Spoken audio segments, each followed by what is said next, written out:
itu. Saya kira kan begini, bagaimanapun seorang pemimpin itu kan akan lebih baik dipilih daripada ditunjuk. Assalamualaikum warahmatullahi wabarakatuh. Pemirsa PTM saat ini senang bahagia dimanapun Anda berada, berjumpa lagi bersama saya Indah Rasikasari dalam podcast PTM. Kali ini di edisi Kamis 8 April 2021, tepatnya di episode ke-28 di tahun kedua. Kita mengangkat tema yaitu Pilkada Aceh ditunda. UPA untuk apa? Kita menghadirkan narasumber mantan juru runding GAM yang juga advokat senior, Ampun Man, Tengku Kamaruzzaman SH. Assalamualaikum Ampun Man. Waalaikumsalam warahmatullahi wabarakatuh. Terima kasih waktunya untuk PTM. Ini suasananya juga hujan. PTM sudah mengundang saya. Iya, siap. Ini hujan di luar tapi Ampun Man menyediakan waktu, menyempatkan waktu untuk hadir ke PTM. Terima kasih banyak. Kita bicara mengenai pilkada ditunda nih Ampun Man. Lalu untuk UPA untuk apa? Karena di UPA sendiri nanti silahkan benarkan saya jika salah. Ada pasal kemudian kita bisa 5 tahun sekali, kemudian kita setelah itu berakhir kita bisa melaksanakan pilkada. Lalu kemudian pada saatnya itu 2022 harusnya, tapi ditunda. Tanggapan Anda, Ampun Man? Saya kira kalau melihat penundaan yang ada di media kemarin itu, penundaan itu karena dana hibahnya yang tidak selesai saya dengar gitu. Kita nggak punya dana. Itu yang kata KIP, itu kata IKIP. Jadi saya nggak paham juga soal teknisnya bagaimana. Tetapi yang jelas sebenarnya pilkada Aceh itu kalau pilkada Aceh itu UPA dia punya rezim pilkada sendiri. Kita punya 4 provinsi atau 4 daerah yang punya kekhususan dan keistimewaan. Ada Undang-Undang Khusus Papua, ada Undang-Undang Keistimewaan Yogyakarta, ada Undang-Undang Khusus DKI Jakarta, ada Undang Khusus tentang Aceh. Khusus Aceh. Ya. Hanya Aceh yang punya rezim pilkada sendiri. Dan ingat, pilkada serentak itu pertama sekali dilaksanakan di Indonesia ini di Aceh. Oke, di Aceh pertama kali pilkada serentak. Iya. Kecuali tiga daerah ya, 3 kabupaten kota yang masih punya waktu berbeda ya, mungkin 3 bulan atau 6 bulan atau lebih mungkin ya. Sehingga sebenarnya kalau kita bilang tentang pilkada, kita bisa laksanakan sendiri. Kita punya rezim pilkada sendiri, kita punya regulator sendiri, ya. Hanya memang saya melihat dari sisi anggaran yang ada dibuat oleh DPRA dan gubernur, itu tidak termuat dana pilkada untuk 2021. Karena prosesnya itu kan setahun kemungkinan. Kalau kita adakan 2022, artinya penganggaran di tahun 2020 kemarin, ketika pembahasan antara gubernur dan DPRA, itu sudah memasukkan plot anggaran tentang pilkada. Nah, ternyata tidak. Yang saya tahu itu kemudian katanya ditaruh di dana tak terduga. Nah, dana tak terduga itu penggunaannya itu tentu berbeda dengan pilkada. Ini punya special case yang mungkin perlu persetujuan Menteri Dalam Negeri. Ya, benar. Saya kira itu. Anda hanya melihat hanya karena dana kah, atau karena memang pusat juga akan melaksanakan serentak 2024? Apakah kita juga akan ikut disertakan? Sekarang kan begini, itu kan kalau kita punya kewenangan mandiri, secara mandiri kita bisa mengatur dana sendiri. Kenapa pusat harus mengatur itu secara bertentangan dengan hukum? Kalau pusat katakanlah sekarang ada keinginan pemerintah pusat untuk 2024, itu kan beberapa pasal dari UPA ya, kita tahu di bab 9 itu di UPA dinyatakan tentang kondisi pemilihan Aceh. Kita punya regulator sendiri yang berbeda dengan pusat. Di bab 9 itu di situ disertakan. Ya, kita punya KIP. Punya KIP, Komisi yang berbeda dengan KPU. Kalau KPU dipilih oleh DPR RI, kita KIP dipilih oleh DPRA. Sehingga segala sesuatunya ada perbedaan antara Aceh dan nasional dalam konteks pilkada. Kalau Pilpres dan Pileg kita ikut rezim pemilu nasional. Itu nggak masalah. Tapi kalau pilkada kita punya otonomisasi yang saya kira sudah jelas secara hukum, tidak ada persoalan di sana. Hanya persoalannya pada kebijakan. Nah, kalau DPRA dan gubernur tidak memplot anggaran dalam anggaran APBA 2021, nah pelaksanaan bagaimana? Semua pelaksanaan kegiatan itu perlu pendanaan. Dan saya kira kalau saya membaca kemarin itu dari statement dari Ketua KIP Aceh, itu karena pendanaannya memang belum tersedia. Harusnya kan sudah dari awal, karena kita sudah harus berencana. Benar sekali. Apa yang Anda lihat, Ampun Man? Saya lihat ada kegamangan, ada kebingungan, ya, ada kealpaan mungkin, atau saya nggak paham sekali bagaimana. Sekarang ada komponen-komponen yang terlalu sibuk, tetapi ketika penganggarannya nggak sibuk gitu loh. Sekarang sibuk, tetapi ketika penganggarannya kita nggak sibuk. Bagaimana sebuah event yang akan kita laksanakan itu tanpa anggaran tersedia? Kalau ada ya manipulasi, katakanlah ya semacam manipulasi apa pembicaraan atau konten dikatakan bahwasanya ini akan disiapkan di dana tak terduga, ini tentu nggak benar. Anda melihat gamang atau sengaja digamangkan? Saya melihat hanya kegamangan. Hanya kegamangan. Saya lihat kegamangan. Hanya kegamangan, bahwasanya kita memang gamang dalam memplotkan anggaran. Sebenarnya kalau kita nggak kompak ya. Kita nggak kompak. Iya, kita nggak kompak. Kalau saya lihat kita nggak kompak gitu. Nggak clear juga. Tidak clear pada statement, pada regulasi, pada penganggaran. Karena begini, ada pendapat di luar bahwasanya ini penganggarannya kan dari pemerintah pusat, nggak ada. Tidak ada sebuah regulasi pun yang menyatakan bahwa saya Mendagri, katakanlah Mendagri dalam konteks ini ya, bisa melaksanakan penganggaran sebuah daerah, tidak ada. Ya, sinkronisasi mungkin. Anggaran itu dilaksanakan oleh gubernur, legislatif dan eksekutif. That's it. Di situ saja, gitu ya. Bahwasanya ada nomenklatur yang harus disesuaikan, itu segala macam, pada dana ini plotnya begini-begini. Nah, itu mungkin ada konsultasi ke Mendagri, tapi pendanaan itu memang kewenangan dari legislatif Aceh dan eksekutif Aceh. Mereka dipilih untuk itu. Ya, dia penganggaran, ya, kontrol anggaran dan membuat legislasi peraturan-peraturan. Jadi saya kira tidak ada soal sebenarnya tapi kenapa tidak ada? Artinya anggaran itu balik ke daerah. Iya. Itu kita yang kewenangan daerah. Tapi begini, ampun, ada kemudian DPRA lobby ke pusat. Jadi untuk apa kemudian jika kita punya kekhususan khusus, terus kemudian DPRA juga mencoba melobi ke pusat, apakah kemudian tidak berhasil atau cuma karena dana tadi? Saya tidak paham sekali ya bagaimana itu ya. Tetapi saya kira itu proses komunikasi ya. Komunikasi memang penting lah. Pentinglah sebuah komunikasi dilakukan dengan berbagai pihak di Jakarta. Ya, saya kira bapak-bapak kita yang ada di DPRA tentu berkeinginan proses ini bisa dilaksanakan pada 2022 ya. Tetapi mungkin ada pandangan di skala nasional itu akan ditunda pilkadanya ke 2024. Saya kira ini proses komunikasi yang wajar-wajar saja dalam dilakukan gitu. Jadi tidak ada soal sebenarnya dengan tidak itu. Ada soal, ya. Tapi juga akhirnya tidak jadi. Nah, kan persoalan anggaran tadi. Hanya karena anggaran? Saya kira ya. Karena beberapa kabupaten kota, ya itu semua ada anggarannya. Kemarin kok salah saya, Jawa Utara ada, terus Pijai ada. Jadi semua kabupaten kota tahu nggak ada masalah. Tidak dicoreng plot anggaran itu oleh Mendagri. Kenapa provinsi nggak ada? Artinya juga daerah tidak bisa melaksanakan 2022. Kenapa tidak? Kalau udah ada anggarannya. Berarti mereka bisa. Bisa. Okay. Bisa. Tapi provinsi yang nggak bisa. Saya kira karena anggaran.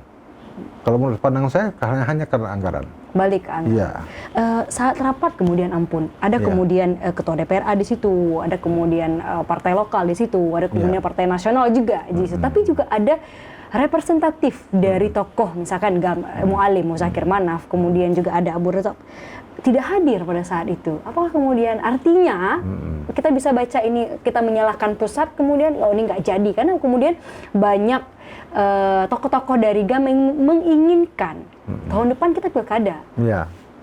Terus ketidakhadiran itu dipandang apa? Apakah kita menyalahkan pusat? Enggak, ketidakhadiran Mualim katakan mereka kan pengurus partai, mereka sudah diwakili oleh pimpinan partai. Sekarang kan juga Pak Dahlan itu kan juga representasi ya Partai Aceh ya, juga ada ketua operasi Aceh. Saya kira. Tapi jika mereka hadir kemudian ampun itu mengukuhkan maksudnya, oh berarti tidak ada masalah apa-apa, tapi ada masalah kan di balik itu? Saya kira nggak ada ya. Saya nggak paham juga kenapa mereka nggak hadirnya.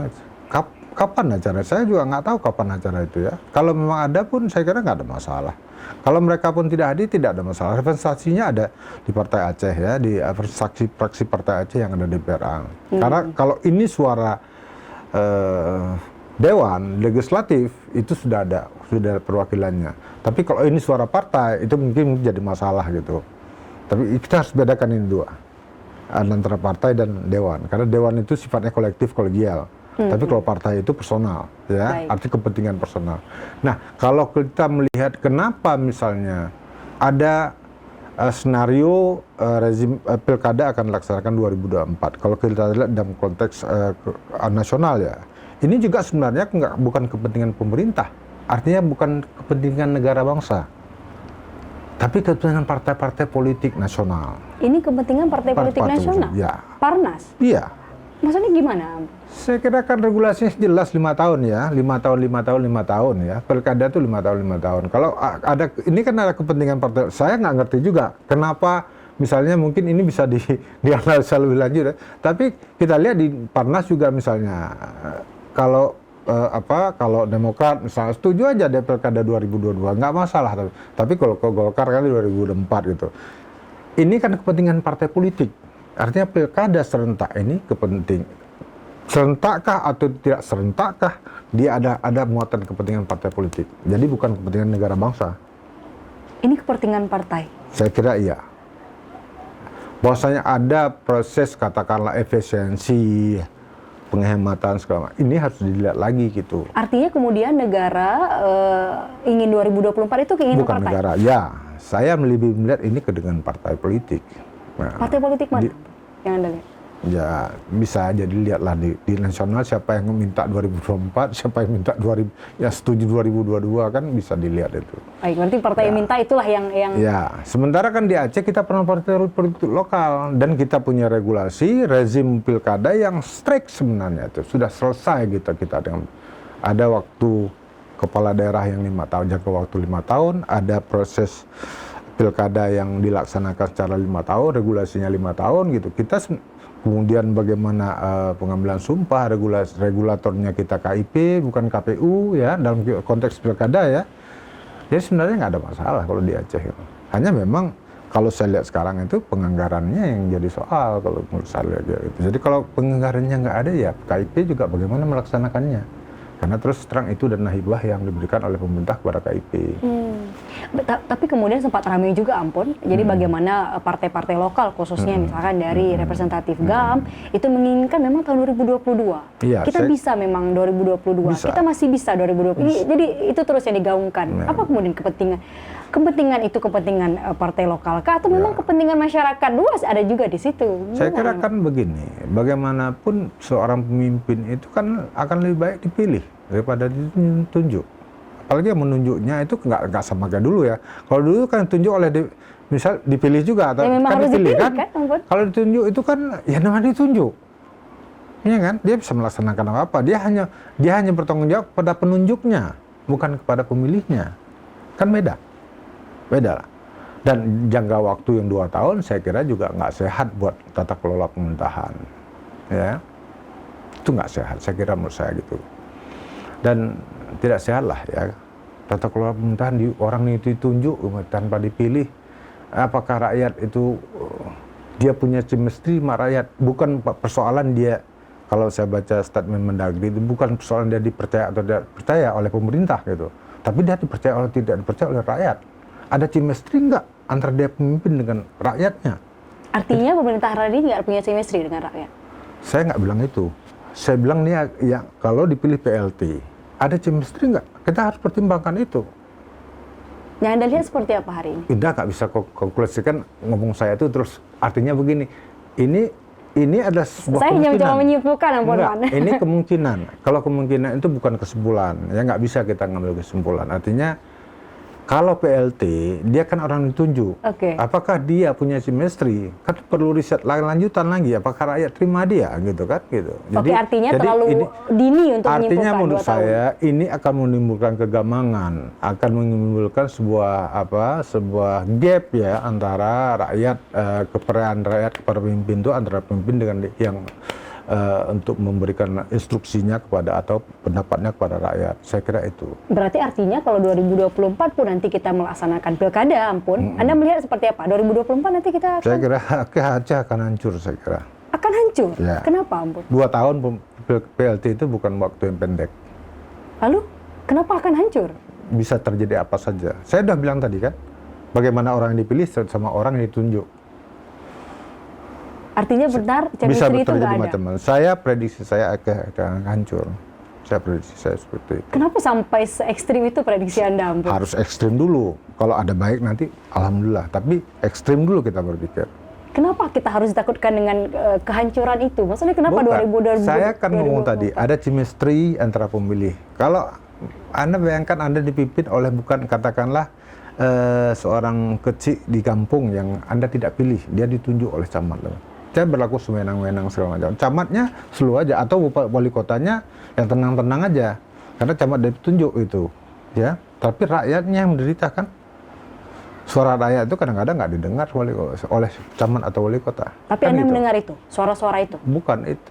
Ini permisalan, Indah. Iya, Jadi, maksudnya kan jangan- Ampun yang dekat dengan masyarakat juga. Enggak, ini kemudian. kalau semua permisalan saya terus langsung dikonklusikan ini susah saya ngomongnya. Oke. Ini kesempatan Anda, Ampun. Anda bisa bicara. Iya, makanya saya bilang ini permisalan, ya. Oke. Permisalan begitu. Harganya chemistry atau enggak, atau ada atau tidak. Tapi itu belum tentu juga semua buruk. Ya, jadi kemungkinan sebaliknya juga ada. Ada baiknya. Iya, tetapi ini kan suatu gambler, sebuah kondisi yang memang karena tidak kita pilih, sehingga ada kemungkinan worst scenario, ada skenario terburuk. Saya ngambil skenario terburuk, Anda? melihat konstelasi Oke. perpolitikan tingkat nasional sekarang ini. Gitu.